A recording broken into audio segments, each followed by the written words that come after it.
अस्सलामुअलैकुम जी दोस्तों, जनाब अज एक नवी वीडियो के नाल हाज़र हाँ तुहाडी खिदमत दे विच। ते अज जनाब एक बड़े सियाने बयाने और काबल आदमी पाकिस्तान के शहरी ने अली सैन साहब अज इन्हां दा इंटरव्यू करदे हैं तुहाडे सामने और पाकिस्तान के मौजूदा हालात ते इन्हां दे नाल गुफ्तगू करांगे ते नाल इन्हां कोलों पुछने आ कि मुल्क के जिहड़े हालात अजकल चल रहे हैं उन्हां दा की हाल है, किस तरह हालात बेहतर हो सकते हैं। जनाब अली सैन साहब की हाल चाल है? ठीक ठाक ठीक हो? सेहत भी है जनाब दी ठीक है? हैर है ते बड़ी प्यारी कटिंग कराई जे। पहला तो जरा इधर नूं थोड़ा जिहा मूँह करके कटिंग विखाओ ना, इंज नूं थोड़ा जिहा इंज नूं फिरो, दूजे पासे नूं आख्या, दूजे पासे नूं इंज नूं। ऐ वेखो बिल्कुल सोहनी कटिंग, क्या बात है। ते की मुल्क की इस टाइम हालात चल रहे हैं? मुल्क के हालात चल रहे हैं, मुल्क के हालात खराब ने। इंटरव्यू करना है जी, भलाई दे इलाज करने ने। हाँ, गैसां होनियां ने, गैसां लियाउणियां ने, पेट्रोल सस्ता करना है। हाँ, पिस्तौल के पेट्रोल पेट्रोल सस्ता करना है। अच्छा अच्छा, तो डॉलर भी बड़ा महंगा हो गया, डॉलर भी महंगे हो गए ने जी, पैसे महंगे हो गए, पैसे भी महंगे हो गए ने। और की महंगा होया है? महंगाई भी हो गई है, ठीक हो गया। ते ये तुसी हुण महंगाई होई है कि शुरू तो महंगाई वेखदे आ रहे हो? शुरू तो महंगाई जा रही है, शुरू तो ही महंगाई जा रही है। ते की तुहाडे हुण की ख्याल ने गरीब बंदे दा की किस तरह गुजारा होवेदा हुण? गरीब गुजारा होवे तां बंदा मर ही जाए। ਇਹਦੇ ਨਾਲੋਂ ਤੁਹਾਡਾ ਖਿਆਲ ਹੈ ਕਿ ਇਸ ਮਹਿੰਗਾਈ ਦੇ ਦੌਰ ਵਿੱਚ ਰਹਿਣ ਨਾਲੋਂ ਬਿਹਤਰ ਹੈ ਬੰਦਾ ਮਰ ਹੀ ਜਾਏ ਤੇ ਚੰਗਾ, ਇਹ ਆਖਣਾ ਚਾਹੁੰਦੇ ਹੋ? ਜੀ। ਤੇ ਤੁਸੀਂ ਤੇ ਮਾਸ਼ਾਅੱਲਾ ਅੱਲਾ ਦਾ ਸ਼ੁਕਰ ਹੈ ਕਿ ਜਨਾਬ ਬਿਲਕੁਲ ਕਾਬਲ ਸ਼ਹਿਰੀ ਹੋ। ਵੋਟ ਵੀ ਤੁਸੀਂ ਐਤਕੀ ਦਿੱਤਾ ਹੋਵੇਗਾ, ਬਹੁਤ ਅੱਛਾ ਕੀਤਾ। ਤੁਹਾਡਾ ਕੌਮੀ ਫਰੀਜ਼ਾ ਸੀ, ਤੁਸੀਂ ਮੁਲਕ ਦੀ ਬਿਹਤਰੀ ਵਾਸਤੇ ਕੁਝ ਕੀਤਾ ਹੈ।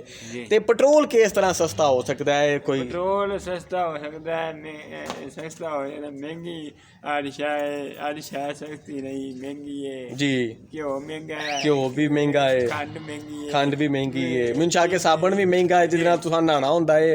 ਇਸ ਤੋਂ ਨਹਾਉਂਦੇ ਨਹੀਂ ਹੋ ਕਿ ਸਾਬਣ ਮਹਿੰਗਾ ਬੜਾ ਹੈ, ਤਾਂ ਇਹ ਹਾਲ ਹੋ ਗਿਆ। ਬਿਲਕੁਲ ਠੀਕ, ਤੁਸੀਂ ਬਿਲਕੁਲ ਸਹੀ ਫਰਮਾ ਰਹੇ ਹੋ। ਤੇ ਹੋਰ ਤੁਹਾਨੂੰ ਕਿਹੜਾ ਬੰਦਾ ਪਸੰਦ ਹੈ? ਤੁਸੀਂ ਕਿਹੜੀ ਪਾਰਟੀ ਨੂੰ ਪਸੰਦ ਕਰਦੇ ਹੋ? ਅਸੀਂ ਨੂਨ ਲੀਗ ਨੂੰ ਪਸੰਦ ਕਰਦੇ ਹੋ? ਠੀਕ ਹੈ, ਠੀਕ ਹੈ, ਚਲੋ ਬੜੀ ਅੱਛੀ ਗੱਲ ਹੈ। ਤੁਸੀਂ ਉਹਨਾਂ ਨੂੰ ਪਸੰਦ ਕਰਦੇ ਹੋ, ਆਪਣੀ ਆਪਣੀ ਹਰ ਬੰਦੇ ਦੀ ਪਸੰਦ ਹੈ।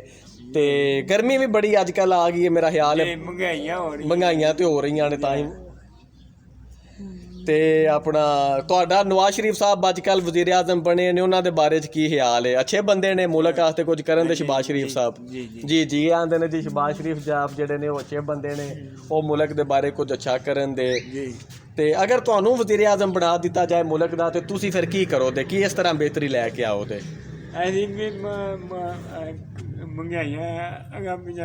ਤੁਸੀਂ ਵੀ ਅਗਾਂ ਪਿਛਾ ਮਹਿੰਗਾਈ ਹੋਰ ਕਰ ਦਿਓਗੇ, ਯਾਨੀ ਕਿ ਗਰੀਬ ਬੰਦੇ ਨੂੰ ਹੋਰ ਉਡਾ ਕੇ ਰੱਖ ਦਿਓਗੇ। ਬਿਲਕੁਲ ਸਹੀ ਗੱਲ, ਲੋਕਾਂ ਨੂੰ ਮਜਬੂਰ ਕਰ ਦਿਓਗੇ ਜਾਂ ਇਹ ਮੁਲਕ ਛੱਡ ਕੇ ਟੁਰ ਜਾਣ ਤੇ ਜਾਂ ਫਿਰ ਮਰ ਹੀ ਜਾਣ। ਕੀ ਖਿਆਲ ਹੈ? ਬਿਲਕੁਲ ਬੜੇ ਮੁਕੱਦਸ ਖਿਆਲਾਤ ਨੇ ਤੁਹਾਡੇ ਇਸ ਬਾਰੇ ਦੇ ਵਿੱਚ। ਤੇ ਮੇਰੀ ਸਲਾਹ ਹੈ ਅਗਲਾ ਇਲੈਕਸ਼ਨ ਤੁਸੀਂ ਵੈਸੇ ਲੜ ਲਵੋ। ਲੜਨਾ ਚਾਹੋਗੇ? ਲੜਨਾ ਚਾਹੀਦਾ। ਬਿਲਕੁਲ ਠੀਕ ਹੈ। ਕਿੰਨੀਆਂ ਪੜ੍ਹੇ ਹੋ ਤੁਸੀਂ? ਤੀਸਰੀ ਪੜ੍ਹੇ ਹੋ। ਵੇਖੋ ਜੀ, ਪੜ੍ਹੇ ਲਿਖੇ ਸ਼ਹਿਰੀ ਨੇ ਪਾਕਿਸਤਾਨ ਦੇ ਪੂਰੀਆਂ 3 ਜਮਾਤਾਂ ਉਹਨਾਂ ਪਾਸ ਕੀਤੀਆਂ ਨੇ ਤੇ ਪਾਕਿਸਤਾਨ ਦੇ ਸਾਰੇ ਮਸਾਇਲ ਨੂੰ ਸਮਝਦੇ ਨੇ, ਬੜੇ ਕਾਬਲ ਨੇ। ਤੇ ਮੇਰਾ ਜਨਾਬ ਪਾਕਿਸਤਾਨ ਦੀ ਆਵਾਮ ਦੇ ਅੱਗੇ ਗੁਜ਼ਾਰਿਸ਼ ਹੈ ਮੇਰੀ ਕਿ ਅਲੀ ਸੈਨ ਸਾਹਿਬ ਨੂੰ ਸਪੋਰਟ ਕਰਨ। ਇਹ ਜਨਾਬ ਅਗਲੇ ਇਲੈਕਸ਼ਨ ਲੜ ਕੇ ਵਜ਼ੀਰ ਆਜ਼ਮ ਪਾਕਿਸਤਾਨ ਬਣਨਾ ਚਾਹੁੰਦੇ ਨੇ। ਤੇ ਹੁਣ ਦੱਸੋ, ਤੁਸੀਂ ਸਹੀ ਦੱਸੋ ਜ਼ਰਾ ਕਿ ਤੁਸੀਂ ਨਵਾਜ਼ ਸ਼ਰੀਫ ਵਜ਼ੀਰ ਆਜ਼ਮ ਬਣ ਗਿਆ, ਤੁਸੀਂ ਕੀ ਆਖਣਾ ਚਾਹੋਗੇ? ਬੜੀ ਮਿਹਰਬਾਨੀ ਅਲੀ ਸੈਨ ਸਾਹਿਬ, ਤੁਸੀਂ ਆਪਣੇ ਕੀਮਤੀ ਵਕਤ ਵਿੱਚੋਂ ਵਕਤ ਕੱਢਿਆ, ਤੁਸੀਂ ਅੱਜ ਆਪਣਾ ਇੰਟਰਵਿਊ ਸਾਨੂੰ ਦਿੱਤਾ ਹੈ। ਅਸੀਂ ਉਮੀਦ ਕਰਦੇ ਹਾਂ ਕਿ ਇਨਸ਼ਾਅੱਲਾ ਪਾਕਿਸਤਾਨ ਤਰੱਕੀ ਕਰੇਗਾ। ਤੇ ਆਪਣਾ ਖਿਆਲ ਰੱਖਿਆ ਜੇ ਜਨਾਬ, ਬੜੀ ਮਿਹਰਬਾਨੀ ਹੈ ਤੁਸੀਂ ਸਾਨੂੰ ਵਕਤ ਦਿੱਤਾ ਹੈ। ਲੋ ਜੀ ਸਾਰੇ ਭਾਈਆਂ ਨੂੰ ਅੱਲਾ ਹਾਫਿਜ਼, ਆਪਣਾ ਖਿਆਲ ਰੱਖਿਆ ਜੇ।